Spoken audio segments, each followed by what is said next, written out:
الرحمن الرحيم بسم الله الرحمن الرحيم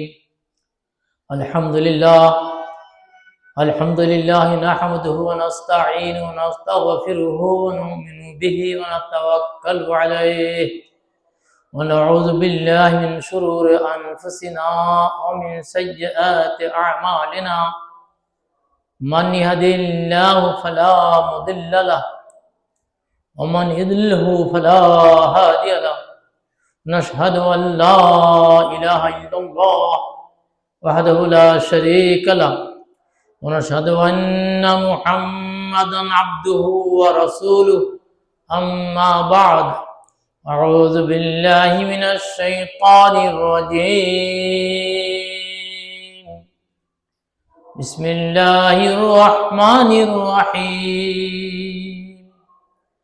إن أول بيت وضع للناس الذي ببكة مباركا وهدى للعالمين فيه آيات بينات مقام إبراهيم ومن دخله كان آمنا ولله على الناس حج البيت من استطاع إليه سبيلا ومن كفر فإن الله غني عن العالمين وقال رسول الله صلى الله عليه وسلم الحج المبرور ليس له جزاء إلا الجنة أو كما قال رسول الله صلى الله عليه وسلم صدق الله المولان العظيم وصدق رسوله النبي الكريم بلغ العلا بكماله كشف الدجى بجماله حسنت جميع خصاله صلوا عليه وآله صلى الله على محمد صلى الله عليه وسلم صلى الله على محمد صلى الله عليه وسلم لا إله إلا الله إله إلا الله لا إله إلا الله لا إله إلا الله محمد رسول الله الله الله الله الله لا إله إلا الله محمد رسول الله اللهم آمين ربنا آتنا في الدنيا حسنة وفي الآخرة حسنة وقنا عذاب النار وأدخلنا الجنة الفردوس مع الأبرار يا عزيز ويا غفار يا رب العالمين رب اغفر وارحم وأنت خير الراحمين رب ارحمهما كما ربياني صغيرا اللهم اغفر لنا ولوالدينا ولأساتذتنا لشيوخنا لمشايخنا ولأزواجنا ذريتنا عيالنا ولجميع المؤمنين والمؤمنات والمسلمين والمسلمات الأحياء من الأموات برحمتك يا أرحم الراحمين اللهم اشف أنت الشافي لا شفاء إلا شفاء يا شافي الأمراض يا قاضي الحاجات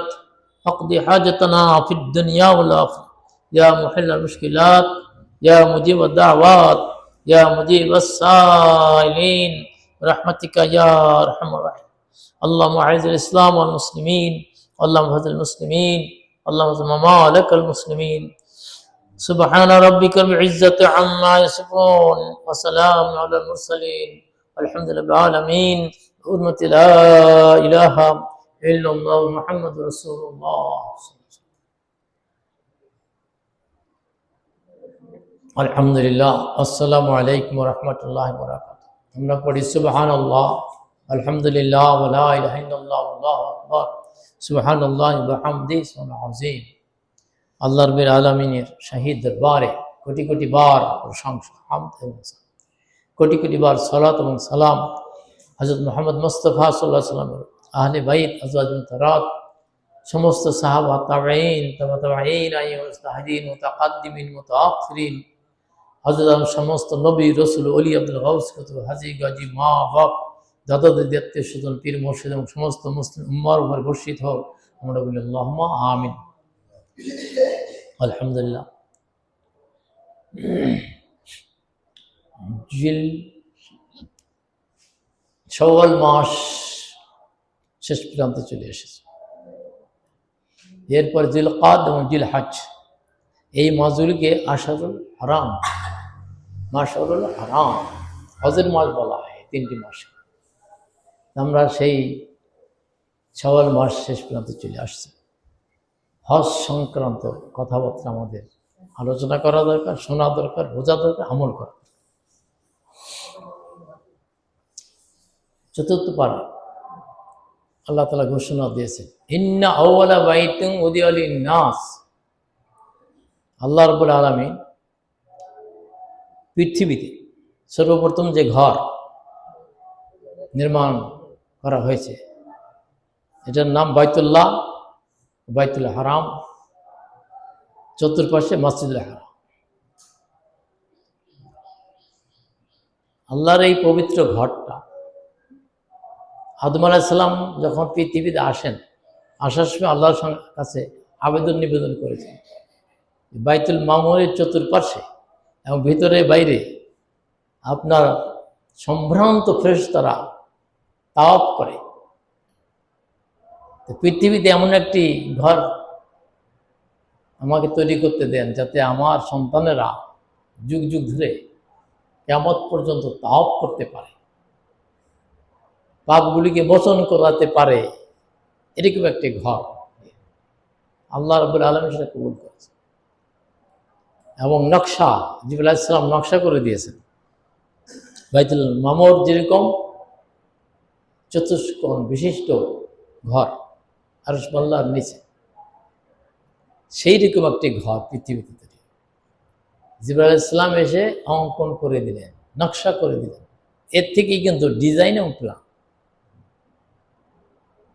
ঘর বাড়ি বিল্ডিং যা কিছু আপনি করেন, ডিজাইন এবং প্ল্যান করতে হবে আগে। এইভাবে নিজের দেহ মনেরও প্ল্যান ডিজাইন করতে। আল্লাহ তাআলা যে মানুষকে সৃষ্টি করেছেন আশরাফুল মাখলুকাত, আউযু বিল্লাহি মিনাশ শাইতানির রাজিম, লাকাদ কাররামনা বানি আদম। আমি আদম সন্তানকে সম্ভ্রান্ত করে আমার পক্ষ থেকে আমার রাজমুকুট পরাই দিয়েছি, খেলাফতের দায়িত্ব ভার দিয়ে দিয়েছি। ফেরেশতা কুলকে না, জিনকে না, অন্য কোনো মাখলুকাতকে দেননি, মানব জাতিকে দিয়েছে খেলাফতের দায়িত্ব। এই খেলাফতের দায়িত্ব যদি কেউ পালন না করে তাহলে আসফালা সাফিলিন, দোজখের সর্বনিম্ন স্তরে তার স্তর। খলিফা খালি পীর মুর্শিদরা বানায় না, আল্লাহ তাআলা বানাইছে। অন্য জায়গায় আল্লাহ তাআলা ঘোষণা দিয়েছেন, আউযু বিল্লাহি মিনাশ শাইতানির রাজিম, ওয়াল্লাযী খালাকা ফিল আরদ। তিনি ওই মহান সত্তা যিনি তোমাদের প্রত্যেকটি নরনারীকে খেলাফতের দায়িত্ব দিয়ে দুনিয়ায় পাঠাইছে। খেলাফতের দায়িত্ব কি এখন বুঝতে হবে। আল্লাহর প্রতিনিধি, কত বড় মর্যাদা মানুষকে আল্লাহ তাআলা দিয়েছে, অথচ আমরা মানুষ হয়ে সেই মর্যাদা বুঝি না, করি না। জিবরাইল আলাইহিস সালাম নকশা করে দিয়েছে 22 গজ এবং 23 গজ এই ঘরটা গোলাকৃতি। এখানে আল্লাহ তাআলা তার প্রিয় বান্দাবান্দীদেরকে দাওয়াত দিয়ে নিয়ে যান প্রতি বছর। তারা আল্লাহর বিশিষ্ট মেহমান, এবং আমাদেরও নিয়ত করা দরকার যে আল্লাহ তাআলা আমাদের জন্য সেখানে হাজির দেওয়ার তৌফিক। অনেকে রওনা দিয়েছে, অনেকে এই হজের নিয়ম কানুন ঠিক মতো পালন করতে পারে না। তাদের হজ কি হবে আল্লাহ জানে। তবে যাদের হজ কবুল হয় তাদের সাথে যদি আল্লাহ তাআলা মেহেরবানি করে, রাসূল পাক সাল্লাল্লাহু আলাইহি ওয়াসাল্লাম ইরশাদ করেছেন, হাজ্জুল মাবরুর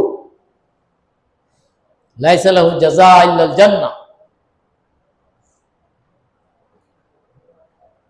কবুলিয়ত হজ, তার বিনিময় হলো বেহেশত। এই হজ পালন করতে গিয়ে কত অবস্থা, হালাল অর্থ উপার্জন করা হয়েছে, হালাল উপার্জন। আল্লাহ তাআলা নিজে অতি পবিত্র, তিনি পবিত্র জিনিসই চান। যেমন ধন সম্পদ দেওয়ার মালিক একমাত্র আল্লাহ তাআলা। তিনি যাকে দান করেন সেই ধন সম্পদ আবার সৎ পথে ব্যয় করার জন্য বিভিন্ন খাত তৈরি করে দিয়েছে। যাকাত, সাহেব নিসাব হলে যাকাত দিত। আর হজে যাতায়াতের খরচ বহন করার সক্ষম হলে হজ পালন করতে হবে। সেই যাকাত আমরা জানি না, মশলা শিখিও না। অনেকেই কয়েকটা লুঙ্গি শাড়ি দিলেই হয়ে গেল আদায়, তা না। স্বর্ণ রৌপ্যের যাকাত আছে আলাদা, পশু পাখির যাকাত আছে আলাদা, আর ফসলাদির যাকাত আছে আলাদা। ওষুধ আমরা অনেকে জানি না ওষুধ কি জিনিস। এই যে ফসল আল্লাহ তাআলা দেন খেতে, এই ফসল ফলানোর জন্য কত কষ্ট, আল্লাহ তাআলা চ্যালেঞ্জ করেছেন, আনতুম তাজরাউন, এই ফসল কি তোমরা ফলাও? নাহানু জারিউন, তোমরা ফসল ফলাও না, আমি আল্লাহ ফসল ফলাই। বৃষ্টির পানি বা সেচের পানি, পানি তো আমার। এই যে রৌদ্রের তাপ বাড়ে আর ফসলাদি উপর দিকে উঠতে থাকে, এটা আমার দান। সূর্যের কিরণ আমার, আলো বাতাস আমার, তুমি শুধু বীজ বপন করেছো, এতটুকু তোমার ক্ষমতা দিয়েছে। সেই সম্পদ যখন আল্লাহ তাআলা দান করে, হালাল সম্পদ, তিনি নিজে কত পবিত্র, এই পবিত্র জিনিসই তিনি চান। ইয়া আইয়ুহাল্লাযীনা আমানু আনফিকু মিম্মা রাযাকনাকুম, আমি যে পবিত্র হালাল সম্পদ তোমাদের দিয়েছি, সেই সম্পদ থেকে আমার রাস্তায় ব্যয় করো। সাহাবী নিসাব হলে যাকাত প্রদান করতে হবে। আর হজের ক্ষমতা যদি আল্লাহ তাআলা দিয়ে দেয়, হজ করতে হবে। এখন বিভিন্ন মিডিয়ায় বা এজেন্ট যারা আছে তাদের ধোকায় পড়ে কিছু লোক হজ ফরজ তা না পালন করে উমরা করে চলে আসছে। আমারই অনেক মুরিদান আছে, তারা হজ পালন না করে উমরা করে চলে আসলো, এবং আমাকে একজন ফোন করলো যে হুজুর উমরাতে যাচ্ছি, দোয়া করবেন। আমি যে কি, আপনাকে এই পরামর্শ কে দিল? আমি তো দেইনি।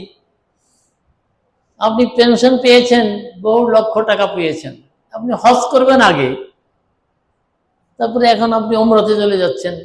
তা কেমন মুরিদ, কার পরামর্শে যাচ্ছেন? আল্লাহ রাসূলের হুকুমে নাকি নিজের ইচ্ছে মতো? আর কথা,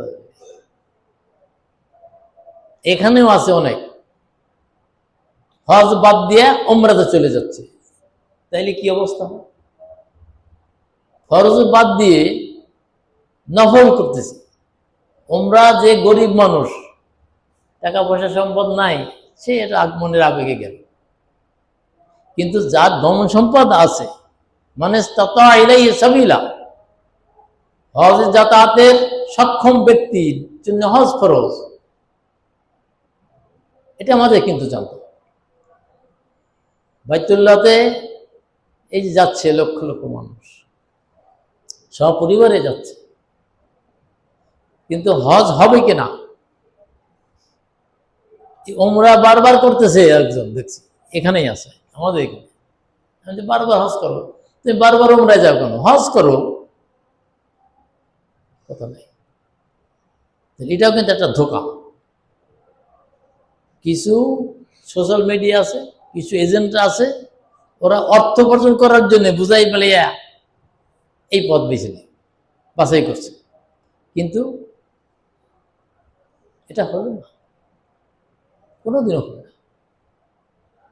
উলামা ইকরাম, মাশায়েখ আযম, মুফতিয়ানে ইকরাম তাদেরকে জিজ্ঞাসা করেন যে আমার এই ধন সম্পদ আল্লাহ দিচ্ছেন, আমি কিভাবে কি করব?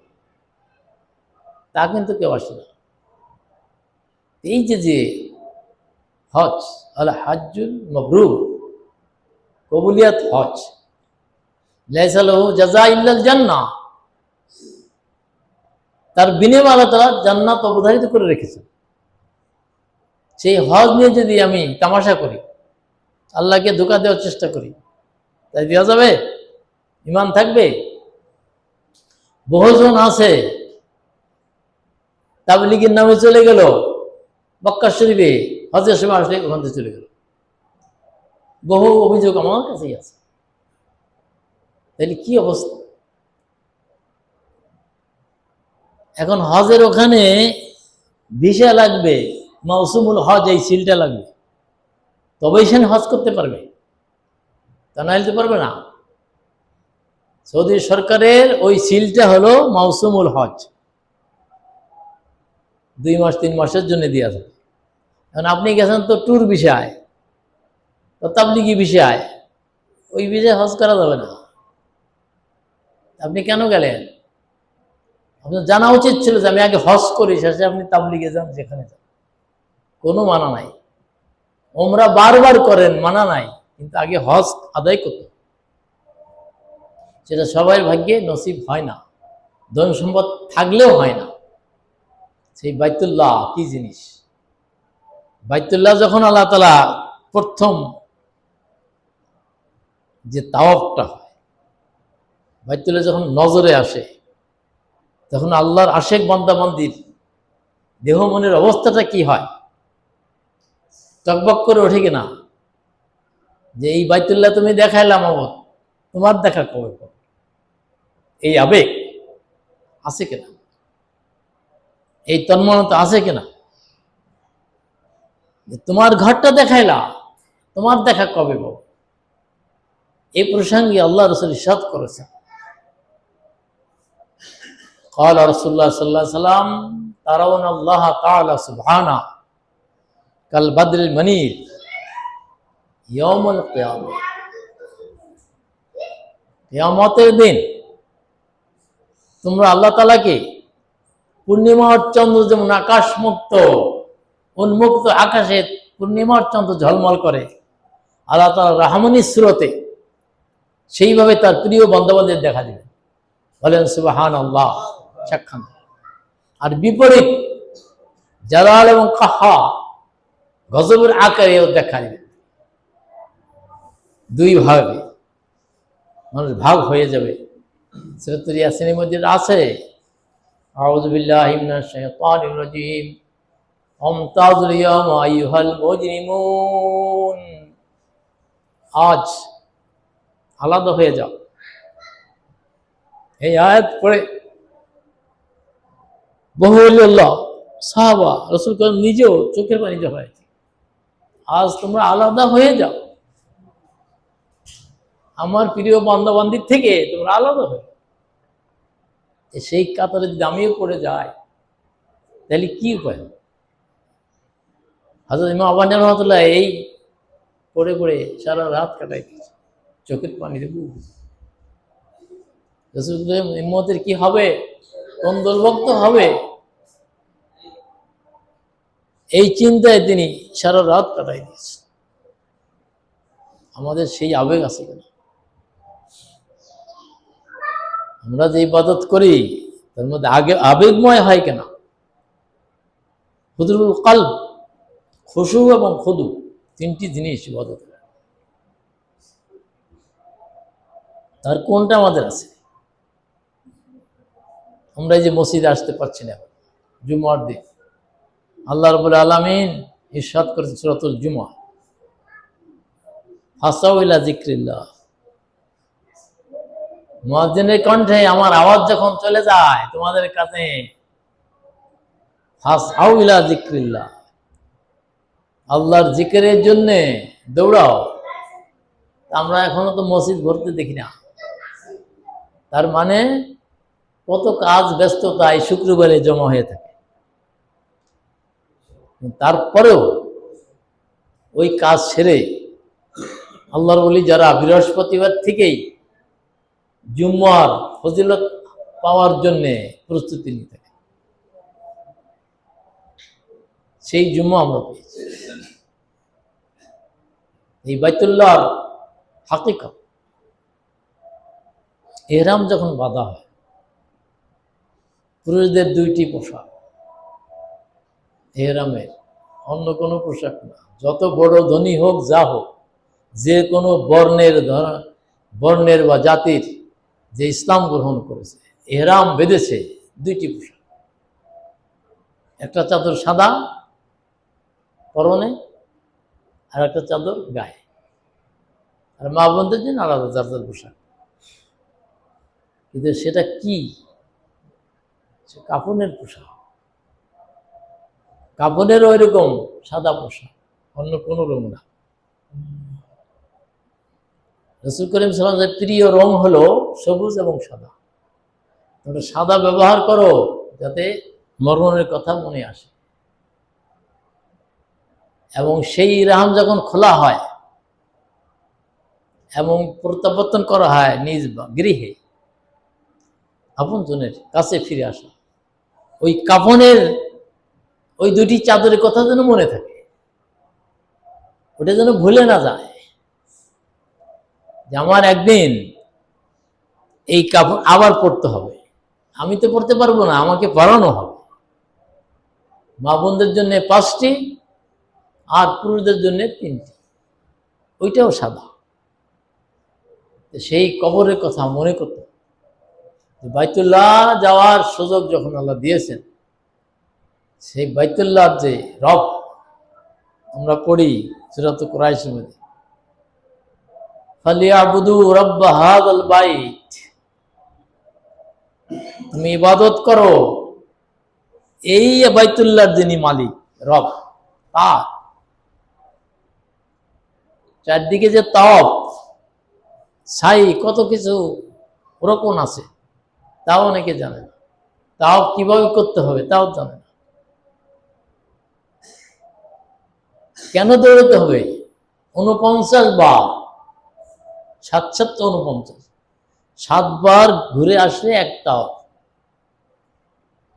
তাহলে আমরা কি শিখলাম? আল্লাহর পাগল হয়ে যে তাওয়াফ করে।